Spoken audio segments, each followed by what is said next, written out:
Hello, friends. It's 10:30 in the morning. Can you tell where we are? Where are we, Dougie? At Cooper Hospital. In the ER. Yep. Been here since about 1 a.m. So what happened was last night, Doug got up around midnight to go to the bathroom and couldn't breathe. Was having a horrible time breathing. He couldn't catch his breath. He couldn't take deep breaths. It was scary. So I was not messing around with that. And I said, do you want to go to the hospital? And he said yes. And I knew when he said yes that it was serious. So we called 911 because I did not want to drive him. I was afraid if something happened in the car. So here we are. We are in a private room in the ER. The halls are lined with people, lined. Basically, they don't know what's wrong. He's got some fluid on his lungs. They're doing a bunch of heart tests. We really don't know a whole lot right now. He's definitely feeling better. Once he got on the oxygen, he really did start feeling better. They drew a whole ton of labs and everything. They're giving him antibiotics in case there's an infection. So, yeah, there might not be a weekend vlog. If you're seeing this, then there is. But he's going to be here for a couple days, so more than likely, you're not going to see anything. Because I'm not leaving his side, so, yeah. They are admitting him, like I said, but there's no beds. So, and he needs a private room because of the cancer.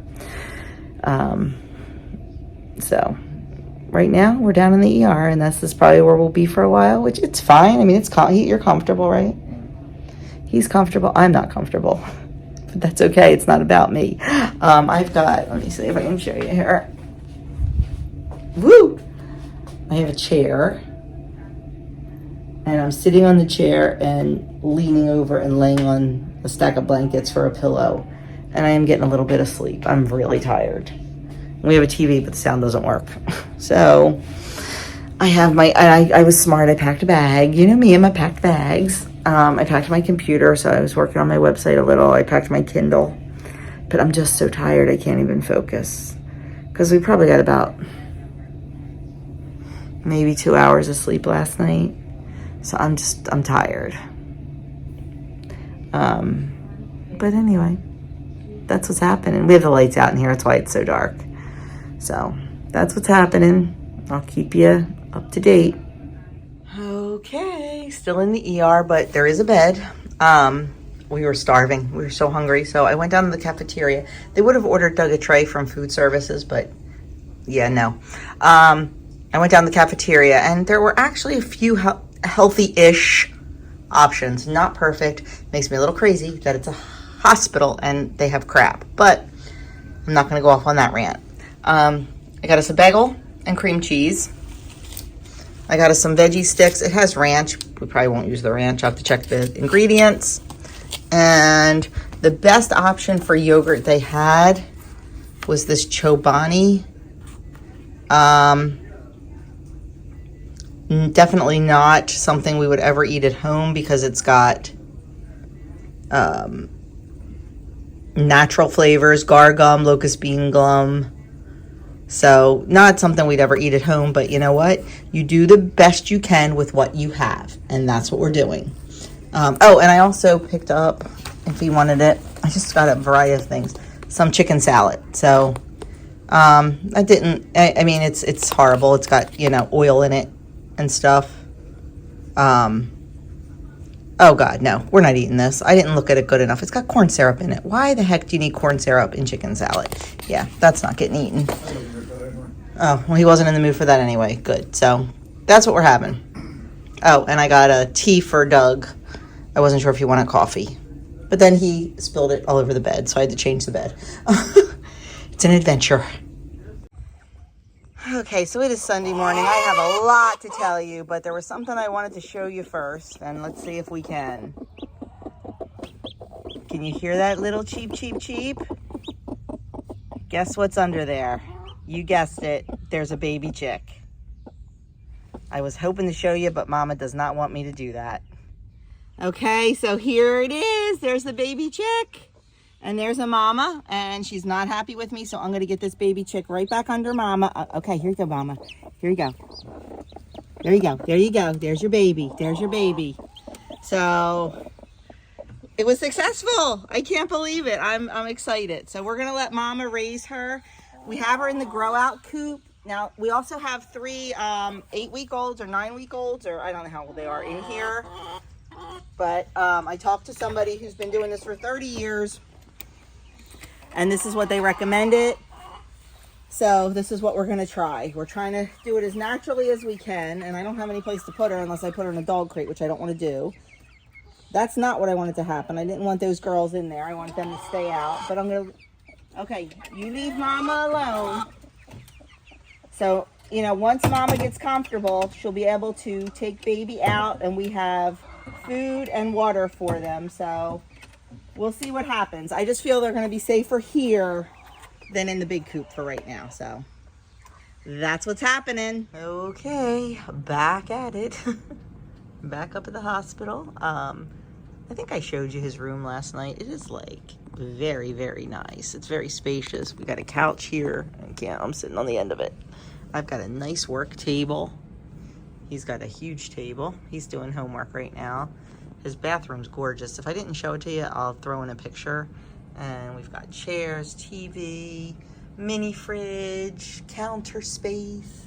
It's very nice. Not the whole hospital's not like this. This is the oncology floor. So yeah. But anyway, I am working on my website.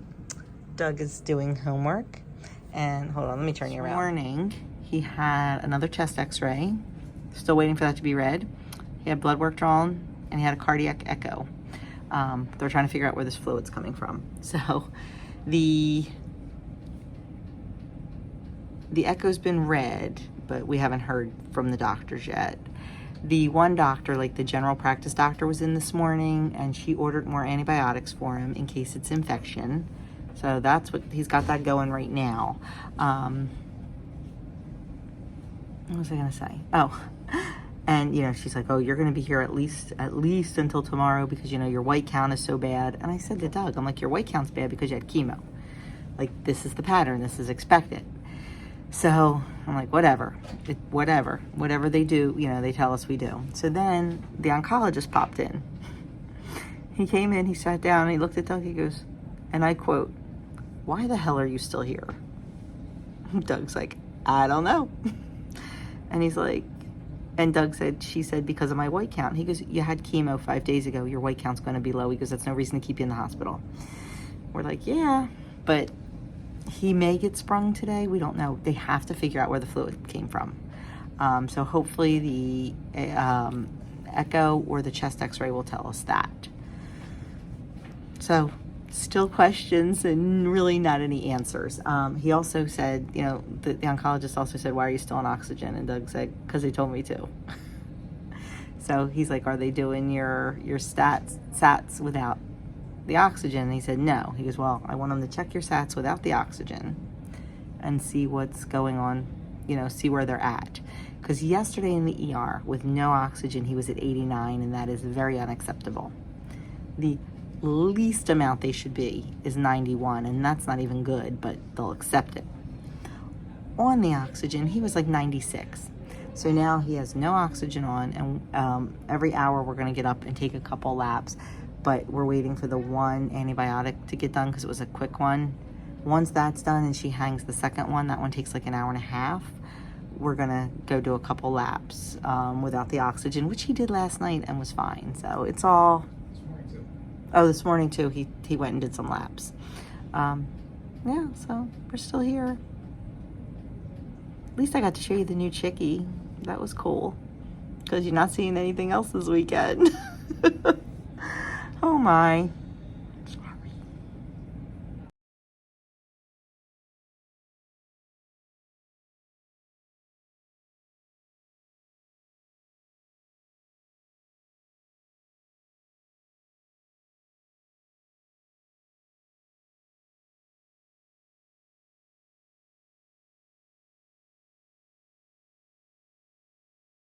Forgot to vlog in the car, so I'm going to do it now. So me and Ann And say hi. Okay, she's too busy with the audio tour. We are at the Eastern State Penitentiary today in Philadelphia, going on an audio tour. It was a prison back in the early, I believe, 1800s. I'm not really sure. I don't know much about it, but it's a historical site, so I'm very excited to know about it. So that's going to be our day, and I'll take a little bit around the penitentiary, and I'll show you a little bit.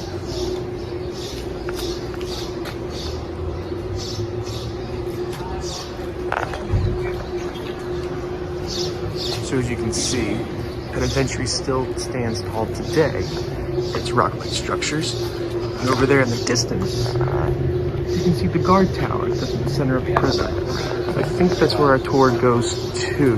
Right now, we gotta go. So the next part of the tour is in cell block 1. The thing about Eastern State Penitentiary is built in the 1800s, which I did check, and was a prison all the way up until like the late 1900s.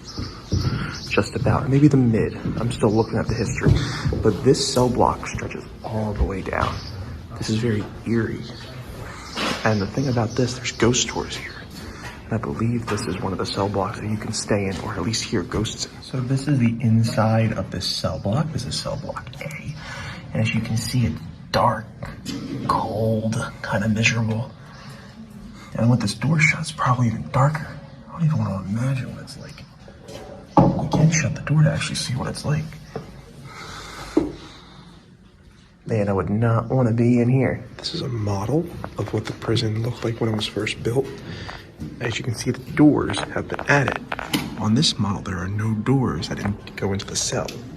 They have to enter from the back, from a prison yard.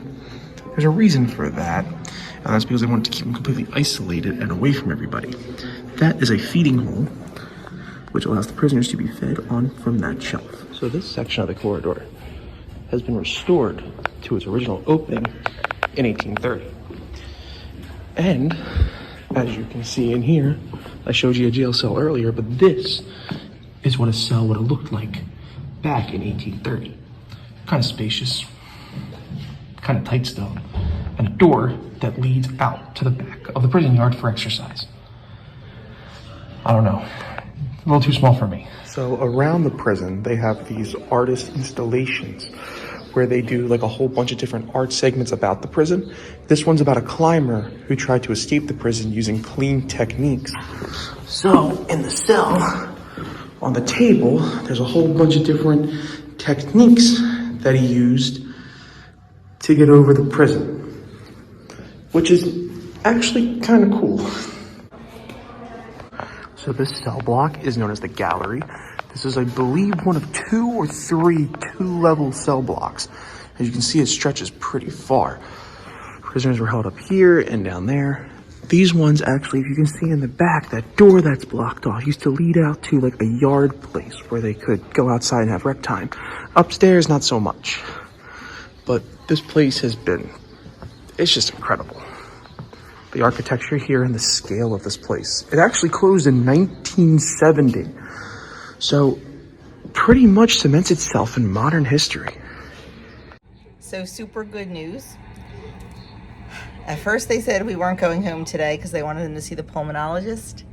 But then they all chit-chatted and decided we can go home today because he is doing so well. Yay.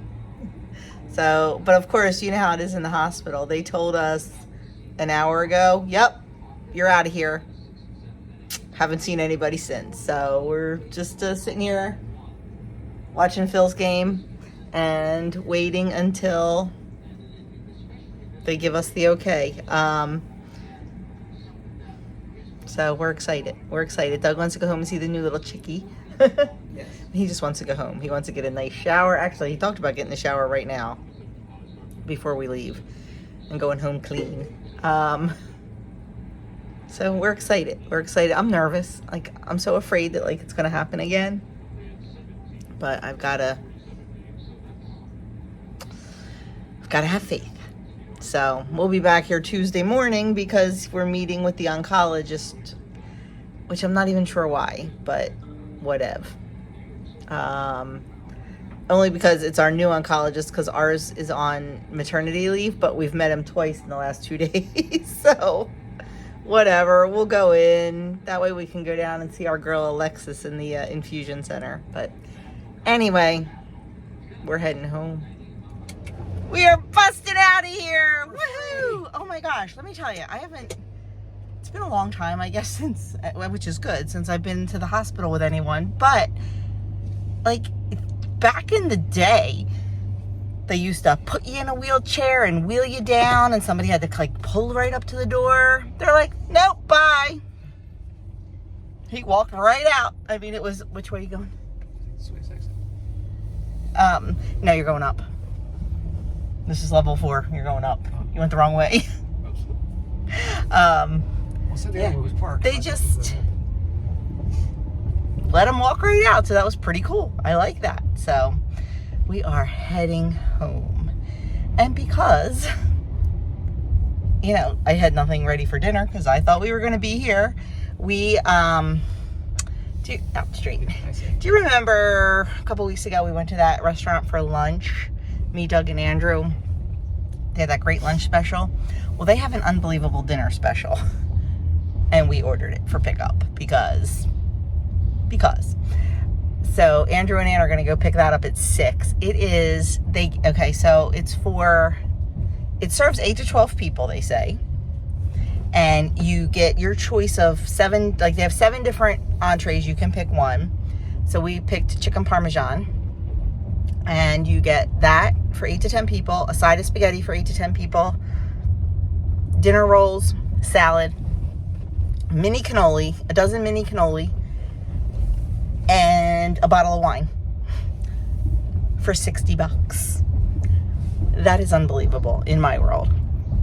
So that is what we did because Mama wasn't cooking. So they're going to go pick that up. We are...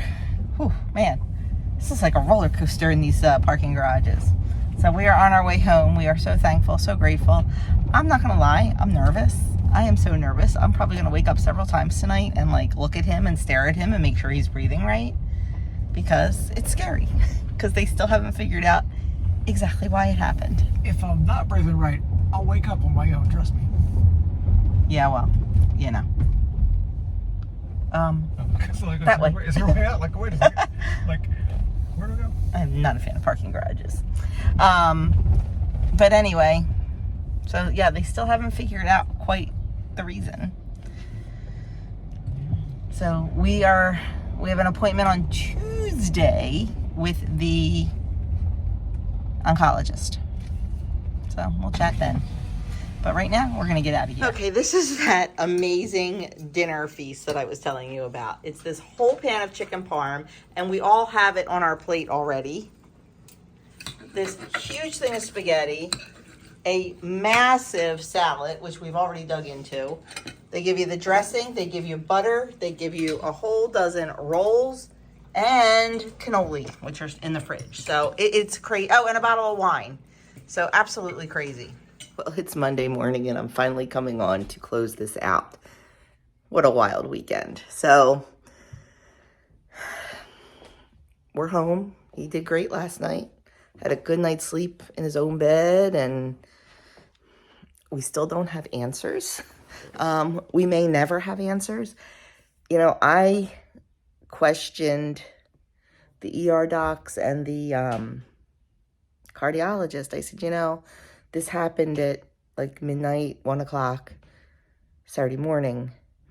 I said, you know, Friday, I said he felt really good and he was outside working. He tilled up the run. He tilled the garden or weeded the garden. I said, could that physical activity have done this? And they said, absolutely not. This was not. They said physical activity, if you're going to have issues, it happens while you're doing the physical activity, not 18 hours later. You know, and I was questioning them on a couple things with that, and they kept saying absolutely had nothing to do with it. So I don't know if I was trying to make myself feel better or what, but they really think, as of right now, they think there may have been some mild pneumonia starting. And that's what triggered it. But we still don't have answers. So we go tomorrow to the oncologist. This was supposed to be the first time we were meeting him because I think I told you Doug's oncologist is out on maternity leave. So they transferred care over to Dr. Morrison. But we ended up meeting him in the hospital. But we're going tomorrow. Excuse me. We're going tomorrow to meet with him. And I think we're going to probably get a referral for a pulmonologist just to cover the bases. Just to make sure. But it was a wild weekend for sure. I know this was not the typical weekend vlog you see from us. And I hope you never see a weekend vlog like this again. We did put Andrew's little clip in when him and Ann went to the Eastern State Penitentiary tour. So it was a crazy one, my friends. But thanks for coming along for the ride. That's it for me. I'll catch you guys in my next video.